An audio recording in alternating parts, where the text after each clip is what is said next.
பாராளுமன்ற உறுப்பினர் மதிப்பிற்கும் மரியாதைக்கும் உரிய திருமதி கனிமொழி அக்கா அவர்கள் கிட்டதான் வந்து 2-3 என்னோட வேண்டுகோள் நான் வைக்கணும் அப்படின்னு நினைக்கிறேன்.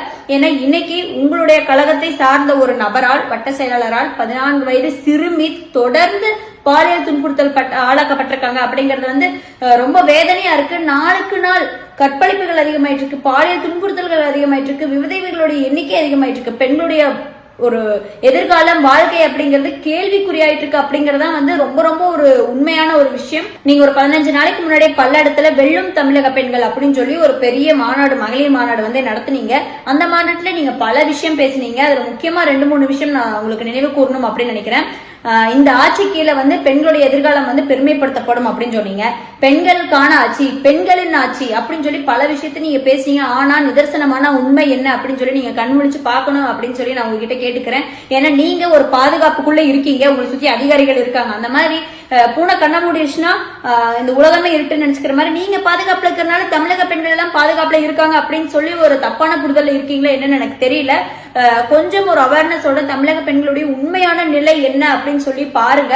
ஏன்னா இன்னைக்கு உங்களுடைய கழகத்தை சார்ந்த ஒரு நபரால், வட்ட செயலாளரால் 14 வயது சிறுமி தொடர்ந்து பாலியல் துன்புறுத்தல் ஆளாக்கப்பட்டிருக்காங்க அப்படிங்கறது வந்து ரொம்ப வேதனையா இருக்கு. நாளுக்கு நாள் கற்பழிப்புகள் அதிகமாயிட்டு இருக்கு, பாலியல் துன்புறுத்தல்கள் அதிகமாயிட்டு இருக்கு, விதவைகளுடைய எண்ணிக்கை அதிகமாயிட்டு இருக்கு, பெண்களுடைய ஒரு எதிர்காலம் வாழ்க்கை அப்படிங்கிறது கேள்விக்குறியாயிட்டு இருக்கு அப்படிங்கறதான் வந்து ரொம்ப ரொம்ப ஒரு உண்மையான ஒரு விஷயம்.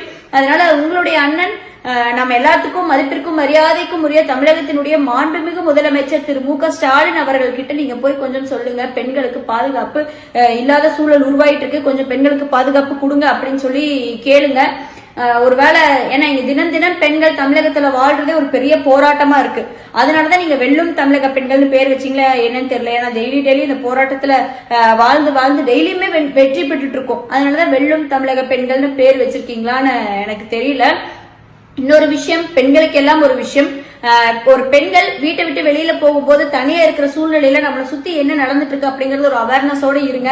டக்குன்னு நம்மளுக்கு இந்த இடத்துல பாதுகாப்பு இல்லை அப்படின்னு ஒரு மனசுக்குள்ள ஒரு நெருடல் வந்துருச்சுன்னா ஒரு லைவ் லொகேஷன் உங்க ஃபேமிலியில இருக்கிறவங்களுக்கு ஷேர் பண்ணுங்க. இதெல்லாம் தாண்டி கண்டிப்பா எல்லா மகளிரும் காவலன் ஆப்பை இன்ஸ்டால் பண்ணுங்க.